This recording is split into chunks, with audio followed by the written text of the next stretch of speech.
হেরে যাচ্ছে ইরান, পাশে দাঁড়ালো না কেউ। এবার এমনই আশঙ্কা ঘনীভূত হচ্ছে। একসময় যাকে বলা হতো মধ্যপ্রাচ্যের প্রতিরোধের প্রতীক, সেই ইরান আজ একাকী, বিধ্বস্ত ও অসহায়। ইসরায়েলের দফায় দফায় হামলার মুখে যখন দেশটির সামরিক, অর্থনৈতিক ও কূটনীতিক ভিত্তি টালমাটাল, তখন চারপাশের মুসলিম প্রতিবেশীরাও যেন মুখে কুলু এঁটেছেন। গত কয়েকদিন ধরে ইসরায়েল যে পরিমাণের সামরিক অভিযান চালিয়েছে, তাতে ইরানের গুরুত্বপূর্ণ সামরিক স্থাপনা, পারমাণবিক গবেষণাগার, সামরিক ঘাঁটি, এমনকি সাধারণ আবাসিক এলাকাও ক্ষতিগ্রস্ত হয়েছে। নিহত হয়েছে বহু সাধারণ মানুষ, সেনা ও রাজনৈতিক। ইরানের সর্বোচ্চ নেতা আয়াতুল্লাহ খামেনির প্রশাসন হিমশিম খাচ্ছে এই আগ্রাসনের পাল্টা জবাব দিতে। কিন্তু তার চেয়েও ভয়াবহ আঘাত আসছে আঞ্চলিক নীরবতা থেকে।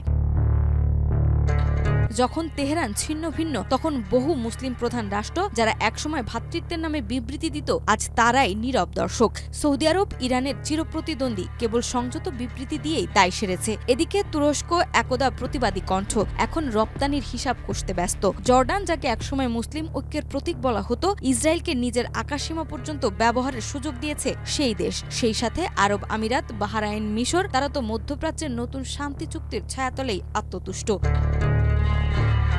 ইরান শুধু আজ শত্রুর আগ্রাসন নয়, বন্ধুদের অবিশ্বাসের তীক্ষ্ণ ছুরিও বুকে ধারণ করেছে। বিশ্লেষকরা বলছেন, ইরান কূটনৈতিকভাবে এতটা একঘরে হয়ে গেছে যে কোনো মিত্র রাষ্ট্র আজ তার পাশে দাঁড়ানোর সাহস করছে না। অর্থনৈতিক নিষেধাজ্ঞা, পারমাণবিক কর্মসূচি নিয়ে আন্তর্জাতিক অনাস্থা, সব মিলিয়ে ইরান এক বিচ্ছিন্ন দ্বীপ। অবশেষে কি ইরান সত্যিই হেরে যাচ্ছে, নাকি এটি আরেক প্রতিরোধের শুরু? এই প্রশ্নের উত্তর দেবে সময়। কিন্তু আজ এই মুহূর্তে ইরান জ্বলছে আগুনে নয়, বিশ্বাসভঙ্গের যন্ত্রণায়।